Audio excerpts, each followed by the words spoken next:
Enough Said is brought to you by Sheldon Street Pizza.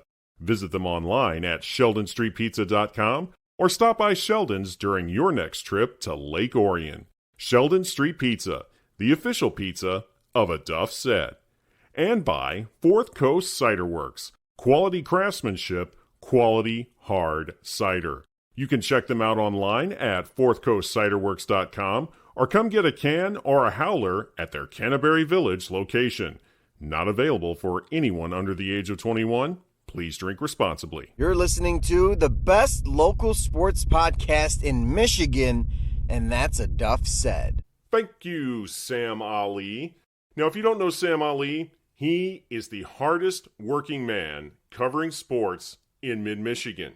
You can catch him doing his nightly sports reports on Mid-Michigan Now. But let's talk now about the world stage. The Super Bowl just took place this past weekend in Arizona. Pretty exciting game between the Chiefs and Eagles, and as we all know, Kansas City left the desert as world champions. Now, hosting a major sporting event like the Super Bowl can be a huge economic boost for a city. It can really put a town on the map. In 1982, Pontiac, Michigan got its time to shine when Super Bowl XVI was played in the Silverdome. In this week's segment of Lessons from Coach Watkins, Steve and I talked about what hosting the big game meant to the city of Pontiac. We also get into why it never came back. Now get this, Steve had tickets to that game, but he wound up selling them. Wait until you hear who he sold those tickets to. This week's segment of Lessons from Coach Watkins starts now.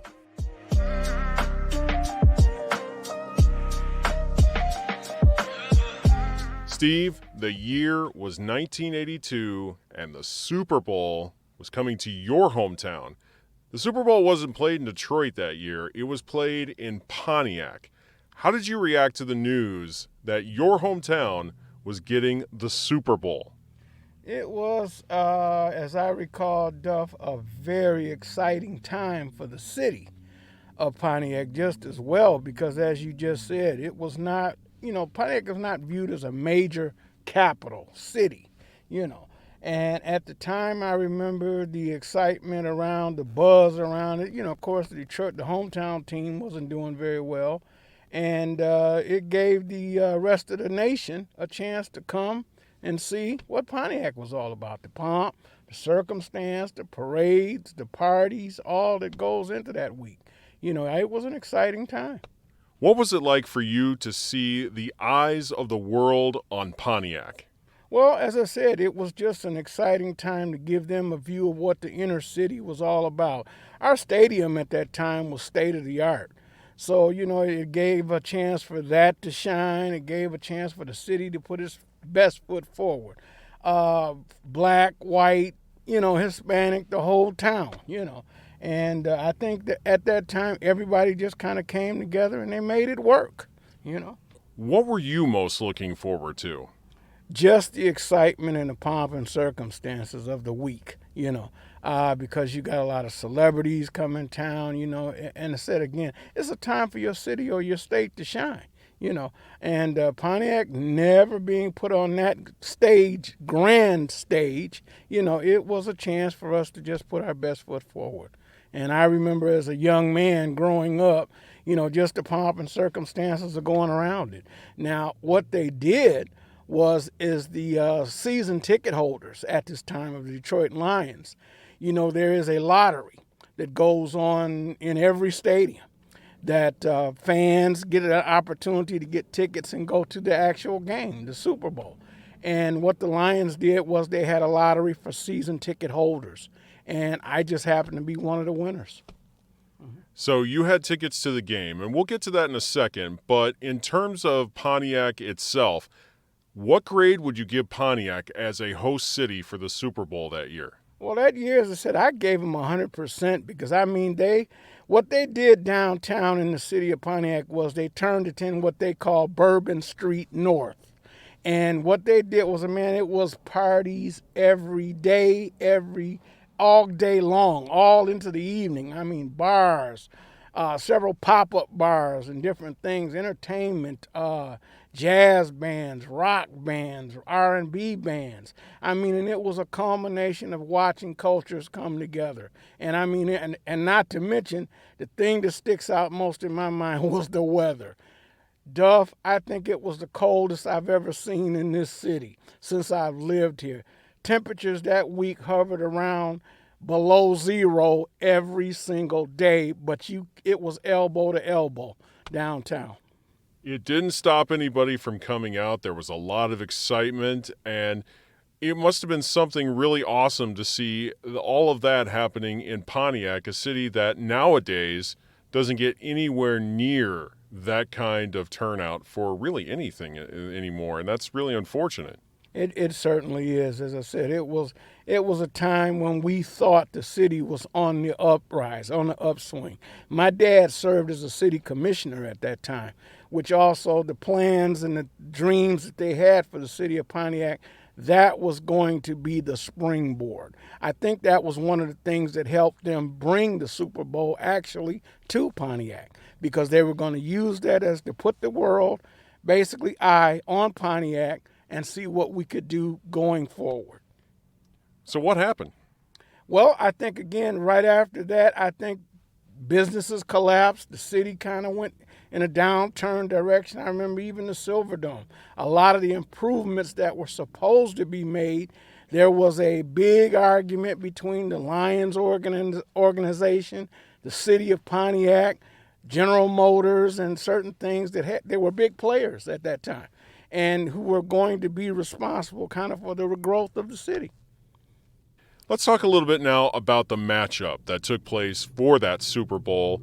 It was the 49ers versus the Bengals. This was the first Super Bowl for Joe Montana and the San Francisco 49ers. His first time on the big stage. What do you remember about that matchup?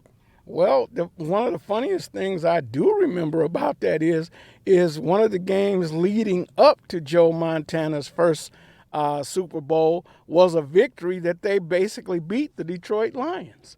And they beat the Detroit Lions in San Francisco on a missed, my memory serves me correctly, a missed Earl Mann field goal. And in the last waning seconds of the game.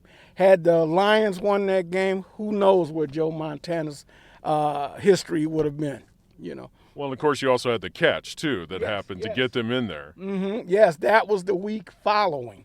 So, again, as I said, his legacy kind of took off, and it was kind of funny and apropos that it came against the Lions, and then, as you said, the catch the following week.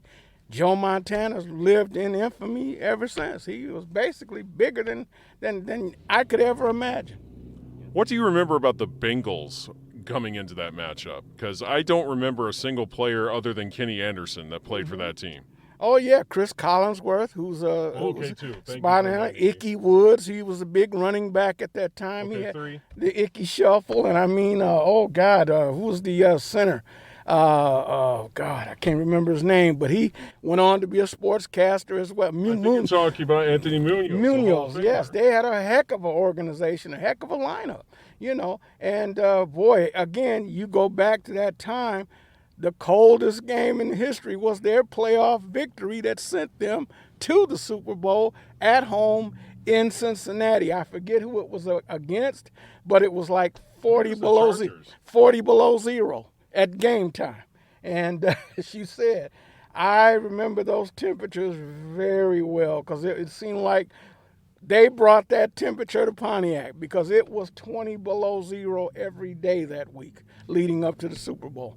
Okay, Steve, you got me. Apparently I did remember other members of that Bengals team. I guess I just kind of put them out of my mind because really all that anybody really remembers from that Super Bowl, it was the first of four won by the Niners, who had that great dynasty in the 80s with Bill Walsh. Absolutely. What did you find most intriguing about that matchup between the Niners and the Bengals? Well, I actually thought at the time Kenny Anderson and the rest of the Cincinnati Bengals, I thought they had the better football team.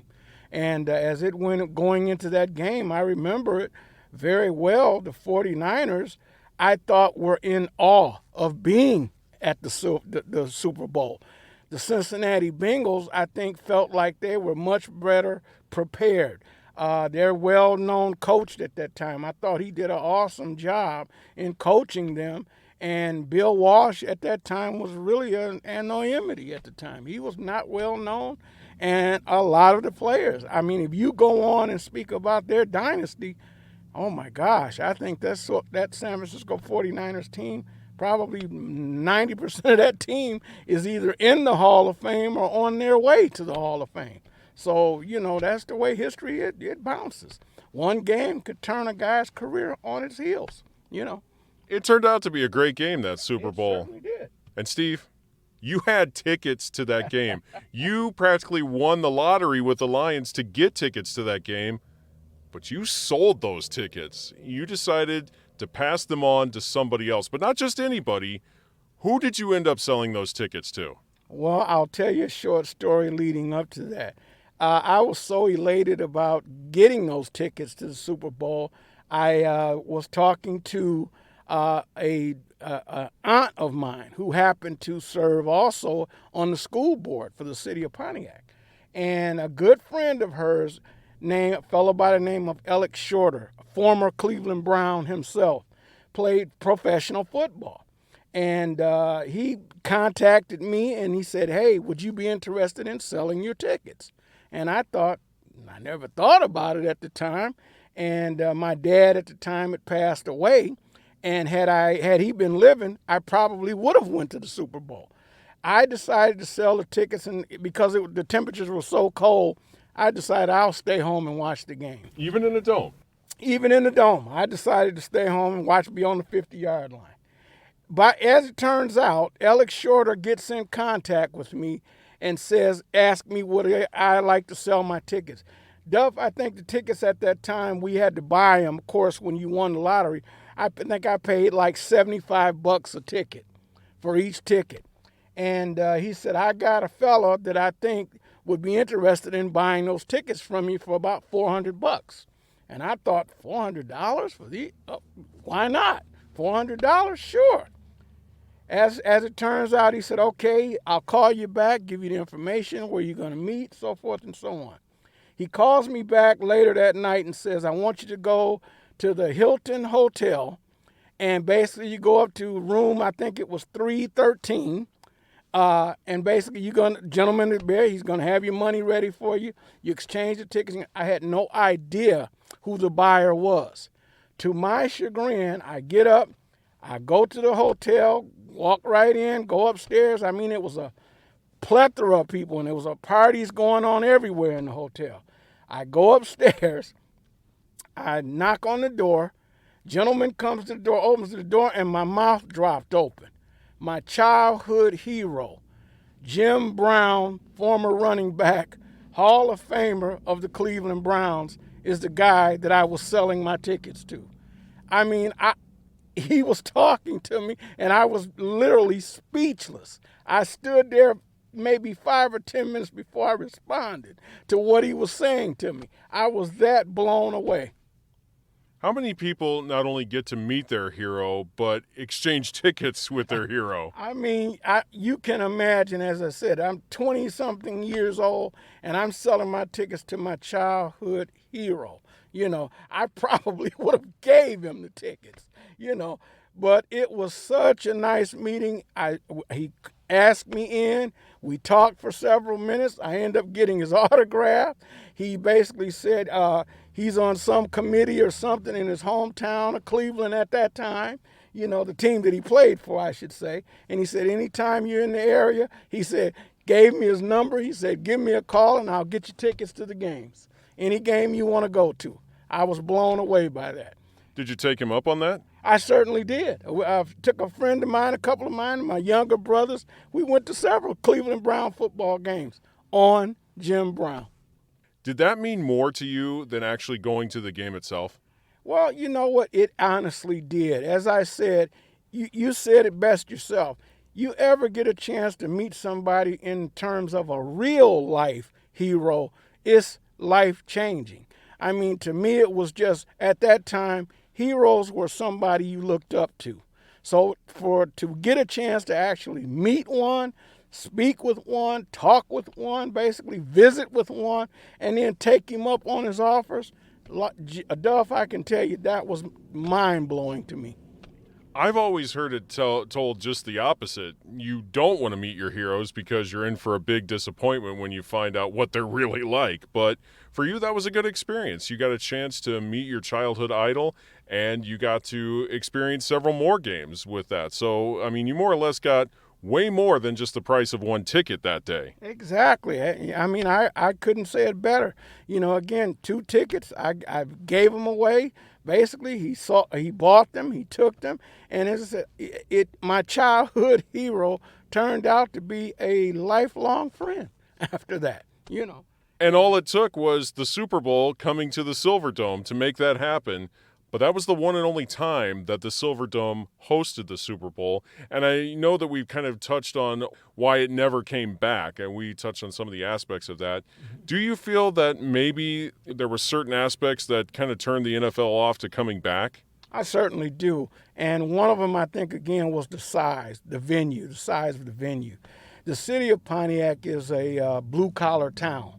It's not your ritzy, it's not Chicago. It's not Los Angeles. It's not, the Bay Area. It's a small blue-collar town that just happened to host a National Football League team. So when I think the NFL came here, one of the things that was really came out after the Super Bowl was we only had 3 hotels in town.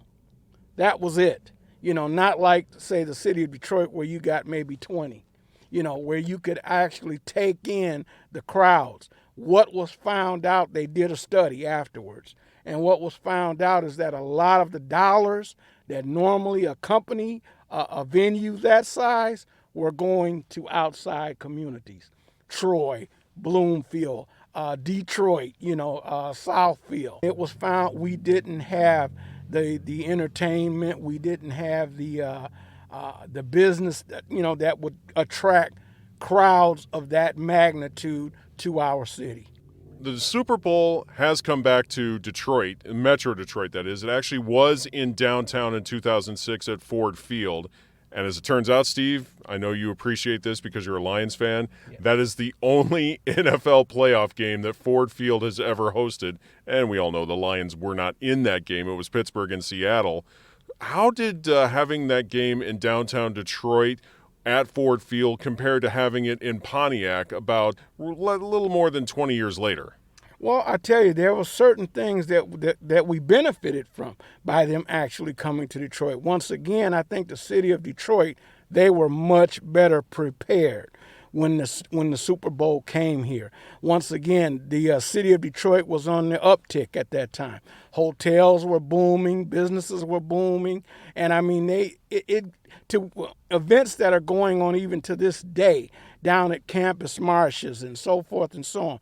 They were all a lead up because of the Super Bowl that came here. Now, another thing that I'll tell you, here's another gem that you can add to that. The actual grass surface that they played that Super Bowl on was donated to the city of Pontiac and Wisner Stadium. It is actually in Wisner Stadium as we speak. How cool is that? Who are the kids that play on that field now? The Pontiac High School football team. It used to be Pontiac Central, of which I coached, you and I talked about. Pontiac Northern was the other high school at the time, and now it's basically there. And the city of Detroit and Ford Field maintains the field. How special is it for those kids to know that they have gotten to play on a Super Bowl field? Think about that. Think about that for one moment. Everybody comes here. That's one of the selling points that I think the coaches and the school tells them. Your team actually gets the chance to play on the actual field that the Steelers and I forget who the other team, the Seahawks played their actual Super Bowl on at the Super Bowl. It's great. Steve was a season ticket holder for many years for Lions games at the Silverdome. When they moved to Ford Field, those days as a season ticket holder were over. Steve will tell us why, up next.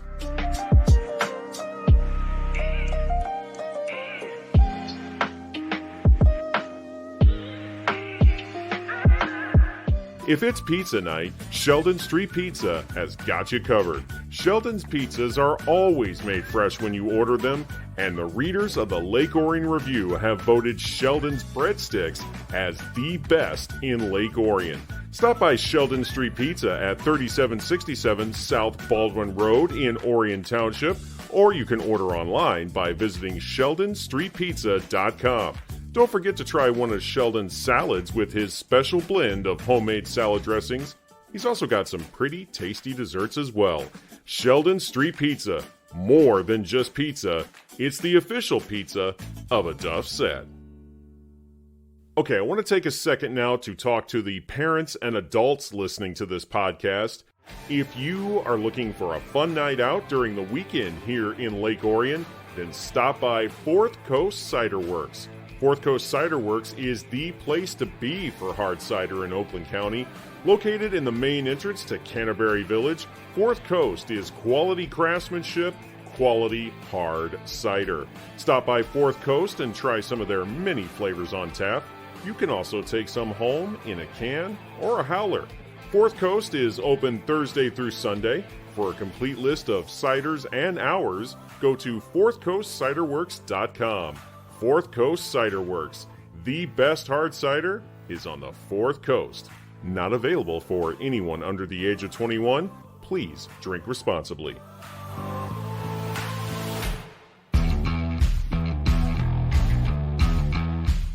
Now here's a fun fact about Super Bowl 16. Not only was it Joe Montana's first time playing in the Super Bowl, it was the first of 3 times that Montana would defeat the league MVP in the big game.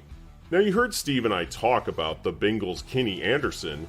Anderson was actually the NFL MVP that season, and the Niners beat Cincinnati in the Silverdome 26-21. Now against other NFL MVPs in the Super Bowl, Montana and San Francisco crushed Dan Marino and the Dolphins in Super Bowl 19. Montana would then defeat Boomer Esiason in a rematch with the Bengals in Super Bowl 23.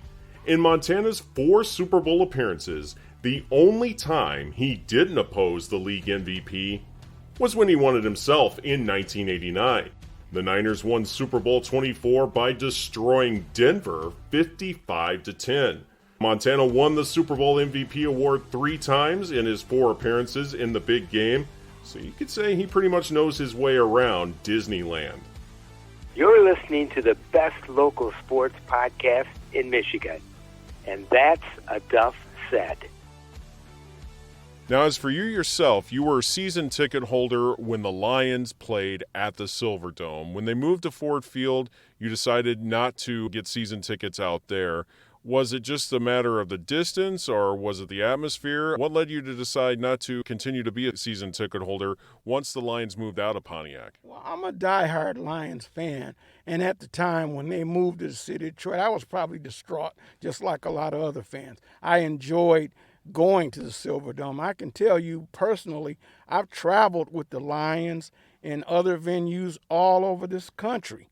And the fact of it is that the Silverdome actually had one of the best transit services set up for people to come down and enjoy the game. Once again, the Silverdome alone did not have enough parking to sustain 80,000 people.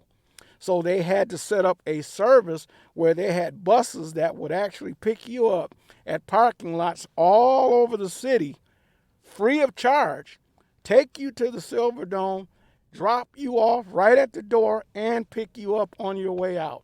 So it was one of the best that I've seen, and I've been to several NFL stadiums around this country.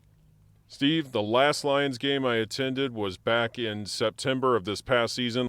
My wife and I had to walk a mile to get to Ford Field. There was no transit service there. Exactly my point. That's exactly what I'm talking about. I just went this season to the Patriots against the Lions. Had to walk a mile and a half to get to the stadium. In Boston.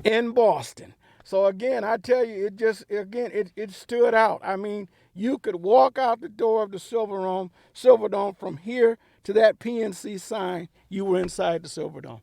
And I mean, it would take you back to your vehicle.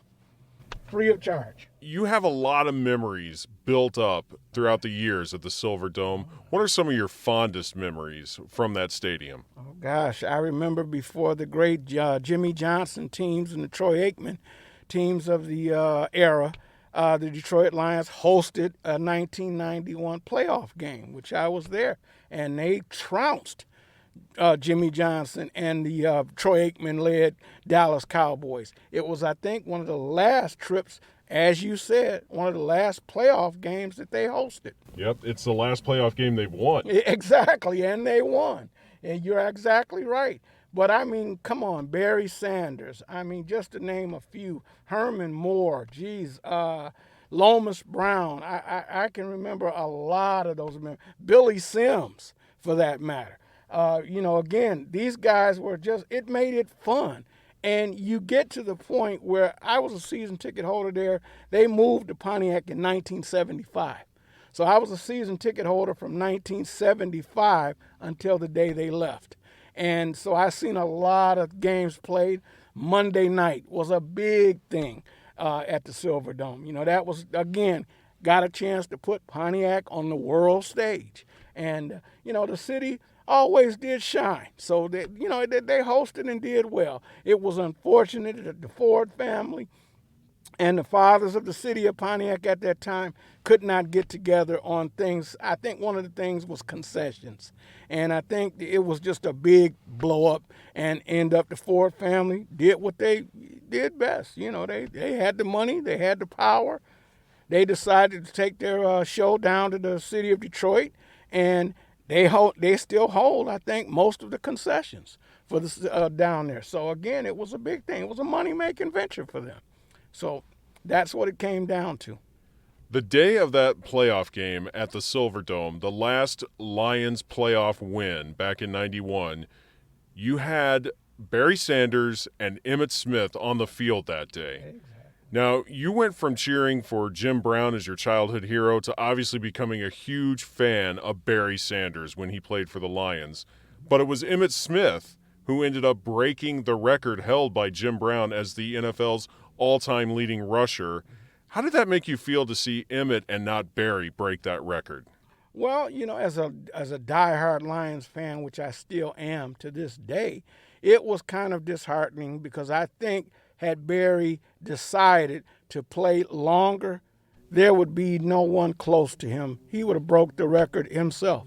I probably would have accepted that more than Emmitt Smith, being that he was a Dallas Cowboy, And as you just said, Jim Brown, I have this argument to this day. Jim Brown set that record when they were playing 9 or 11 football games. Barry had the advantage of 6, 7 more games, a season, that is. And as to did Emmitt Smith. So now we move on to this past weekend. The Super Bowl was held in Arizona, and we had a phenomenal game between the Chiefs and the Eagles. It came down to the final drive for the Chiefs. Everything is going so well. We're getting this exciting game, and then it gets decided on a penalty, on a holding call. What did you make of that call, and was it the right call? First of all, it was the right call. I mean, that rule was set up in the 1980s, and it took away what they used to call the bump and run. What it did was they wanted to create a barrier between player and field that was like a 5-yard distance. And it goes both sides. The offensive player cannot block a defensive player in that 5-yard radius. Neither can a defensive player impede another player from getting out of that 5-yard radius. Inside that 5-yard, it's all on. You can block, grab, tug, do whatever. After 5 yards, you have to release. It was a good call. Now, as far as the magnitude of the game, that's a coaching mistake. I just got to tell you, at some point, you got to be able to get your guys together and give them the moment. Coach for the moment. And let them know where we are, what's the yard and distance, what we can afford, what we can't afford. And I just think, again, you have to do that. Now, flip the coin on the other side of that. Right after that play where the holding penalty was, you saw Jake McKinnon, which I read an article today. He goes around left end, had a moment to score. They were going to give it to him. You could see the Eagles players getting out of his way. Now, the story went like this. Can you imagine the stories he would be telling his children, his grandchildren, had he scored that touchdown? He gave himself up for the team. Everybody gets a ring. That's the story that he'll get to tell. Yep, he slid on the turf right at the 1 as if he was sliding into second to steal a base. He went down, and that ultimately won the game for the Chiefs. And this matchup that we had this past Sunday was the first time that we got two African-American quarterbacks opposing each other. As a person of color, Steve, what did that mean to you? Well, again, it was a moment again because generally in all walks, you can ask any coach, I don't care who you interview, they will tell you on any football team, your quarterback is considered the best athlete on the team, bar none. So when you put the two guys on the field that played this past Sunday, you saw athletes. I'll just put it that way, pure athletes. The black thing doesn't really bother me in terms of the magnitude of what it was, because what I saw was two athletes that fought to the bare end. And I mean, it was an exciting game. Want to hear more lessons from Coach Watkins? Then head to my website, aduffsaid.com. Lessons from Coach Watkins is a production of my podcast, A Duff Said. If you would like to subscribe, then head over to Podbean, Apple Podcasts, the iHeartRadio app, or wherever you get your podcasts. Our announcer for this episode was Mid-Michigan Now Sports Director Sam Ali. All other announcements are done by Steve Gale, the best high school sports public address announcer in Michigan. Until next time, I'm Duff Tyler, and I'm reminding you that if Duff said it, it must be true. Because that's what a Duff said. Thanks for listening, folks. You don't have to go home, but you can't stay here.